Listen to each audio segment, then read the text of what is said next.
Hello বন্ধুরা, আপনাদের কাছে সাতারটি ইউটিউব চ্যানেল।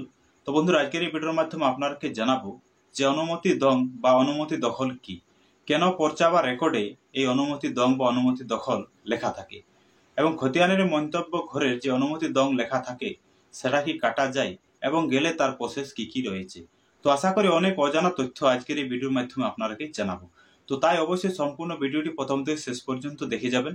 চ্যানেলে নতুন হয়ে থাকলে অবশ্যই চ্যানেলটিকে সাবস্ক্রাইব করে রাখবেন। তো দেখুন, এগুলো হচ্ছে জমির অনুমতি দখল বা অনুমতি দং, যেটা কিন্তু পর্চা বা খতিয়ানের মন্তব্য ঘরে দেয়া থাকে। এবং এই অনুমতি দখল ছাড়াও এই জমির রেকর্ড বা পর্চার এই মন্তব্য ঘরে বর্গা দং, জোর দং এই ধরনের আরো কিন্তু মন্তব্য লেখা থাকে।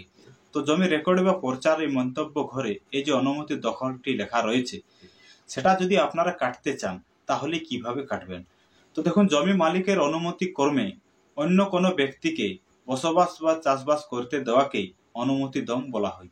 অর্থাৎ একজন ব্যক্তি কোনো ব্যক্তিকে যদি তার জমিতে চাষবাস করতে দেন বা তাকে যদি বসবাস করতে দেন, তাহলে জমি মালিকের অনুমতিতে সেই ব্যক্তি কিন্তু দখলে থাকবে।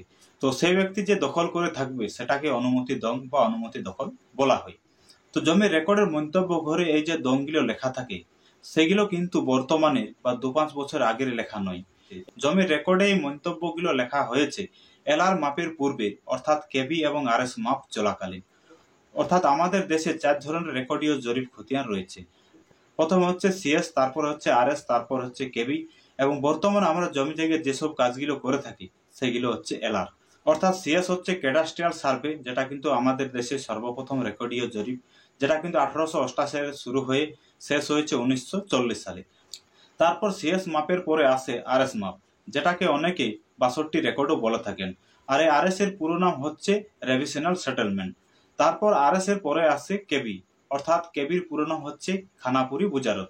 তারপর কেবির পরে হচ্ছে এলআর, যেটা কিন্তু আমরা বর্তমানে যেসব কাজগুলো করে থাকি সেগুলো হচ্ছে এলআর, অর্থাৎ এলআর এর পুরো নাম হচ্ছে ল্যান্ড রেফারেন্স।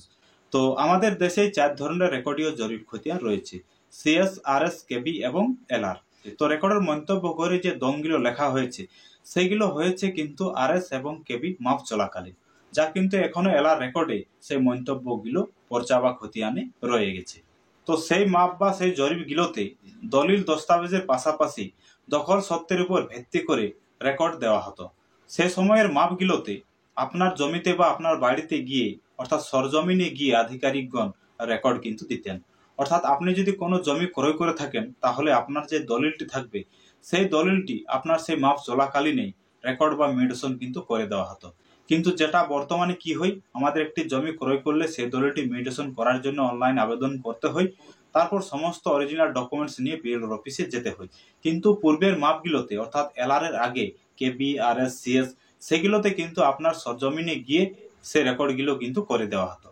এবং আপনি যেভাবে দখলে থাকবেন সেই দখল সত্ত্বের উপর ভিত্তি করেও কিন্তু সেই সময়কালে রেকর্ড কিন্তু দেওয়া হয়েছে।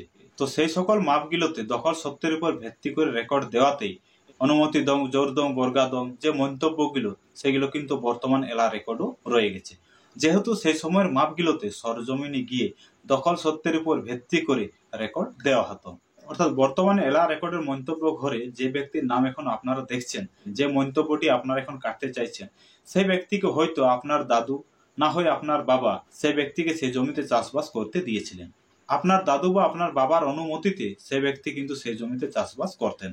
তো যেহেতু সেই ব্যক্তি অনুমতিতে সেই জমিতে চাষবাস করতেন, তো তাই সেই ব্যক্তির নাম মন্তব্য ঘরে অনুমতি দিয়ে নামটি কিন্তু লেখা হয়েছিল। কারণ অনেক সময় কি হয়, সেই জমি মালিক হয়তো তার চাষবাস করার ক্ষমতা নেই, বা বিপদে পড়ে টাকা পয়সা নিয়েও কোনো ব্যক্তিকে সেই জমিতে চাষবাস করতে দিতেন। অর্থাৎ কেউ যদি কারো জমিতে জোর করে চাষবাস করতেন তাহলে মন্তব্য ঘরে জোর দং দেওয়া হয়েছে। কেউ যদি ভাগ চাষি হিসেবে চাষবাস করতেন তাহলে তাদের মন্তব্য ঘরে বর্গা দং। এভাবে জমি রেকর্ডের মন্তব্য ঘরে যে দং সেগুলো কিন্তু লেখা হয়েছিল, সেগুলো আরএস এবং কেবি চলাকালীনেরই লেখা, যা কিন্তু বর্তমান এলআর রেকর্ডও সেগুলো রয়ে গেছে। তো যাই হোক, এরপর যে বিষয়টি হচ্ছে যে আপনি যদি সেই অনুমতি দখলটি কাটতে চান তাহলে কিভাবে কাটবেন।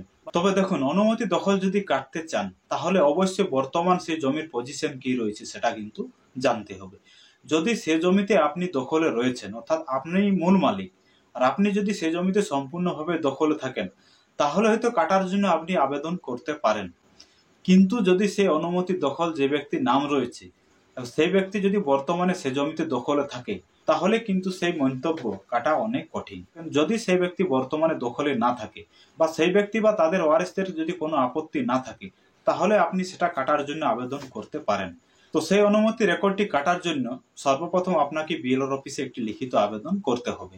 তো সেই লিখিত আবেদনটি কিভাবে করতে হয় যদি আপনাদের প্রসেসটা জানা না থাকে বা কিভাবে লিখবেন সেটা যদি আপনাদের জানা না থাকে তাহলে কমেন্ট করে জানাবেন, তাহলে পরবর্তী ভিডিওতে সেটা আপনাকে দেখিয়ে দেবো যে কিভাবে আপনার অনুমতি দখল কাটার জন্য আবেদনটি লিখবেন।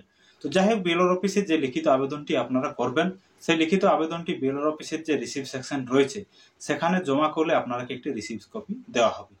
তো সেই রিসিভ কপিটি আপনারা খুব যত্ন সহকারে রাখবেন, অর্থাৎ এই রিসিভ কপির মাধ্যমে পরবর্তী প্রসেসে কিন্তু আপনি এগোতে পারবেন।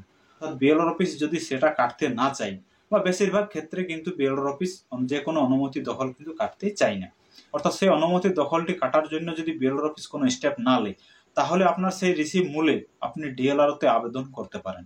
এরপর ডিএলআর থেকেও একটি রিসিভ কপি আপনারা নেবেন, সেটাও কিন্তু যত্ন সহকারে রাখবে।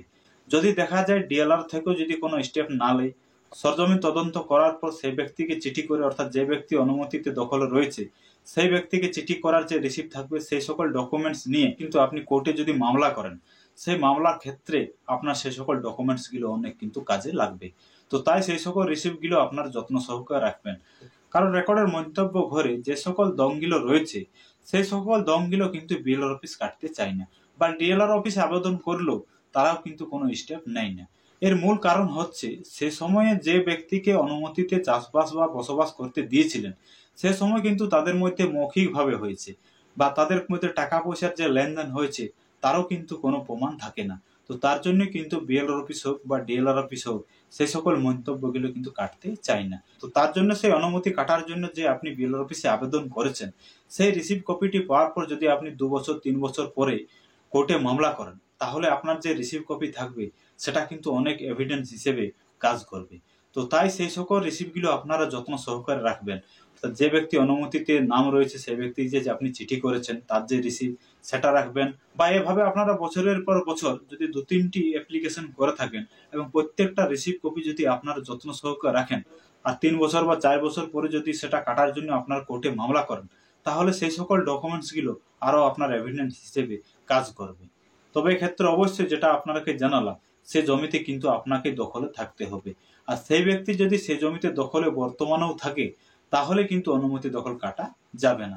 অনুমতি দখল কাটার ক্ষেত্রে দখল কিন্তু গুরুত্বপূর্ণ রয়েছে, অর্থাৎ 2-3 বছর কোর্ট মামলা চলার পর তার ডিগ্রি বা রায়ের কপি বিএলআর অফিসে দিলে বিএলআর সাহেব কিন্তু কাটতে বাধ্য হবে। তবে এমন নয় যে বিএলআর অফিসে একটি জমা করলেন তার রিসিপ্ট পালেন 2 মাস পরে আপনি কোর্টে মামলা করলেন, সেভাবে কিন্তু করা যাবে না। সেই রিসিভ কপিটি যত পুরনো হবে তার ভ্যালু কিন্তু তত বাড়বে। তো তাই রিসিভ কপিগুলো যত্ন সহকারে রাখার পর কোর্টে মামলা করলে অবশ্যই অনুমতি দখলও কাটা যাবে। তো জমির রেকর্ডের মন্তব্য করে অনুমতি দখল কাটার যে প্রসেসটি রয়েছে আশা করি বুঝতে পেরেছেন। সমস্যা থাকলে অবশ্যই মতামত কমেন্ট সেকশনে কমেন্ট করে জানাবেন। ভিডিও ভালো লাগলে একটি লাইক করবেন, চ্যানেলে নতুন হয়ে থাকলে পরবর্তী ধরনের জমি সংক্রান্ত ভিডিও দেখার জন্য অবশ্যই চ্যানেলটিকে সাবস্ক্রাইব করে রাখবেন।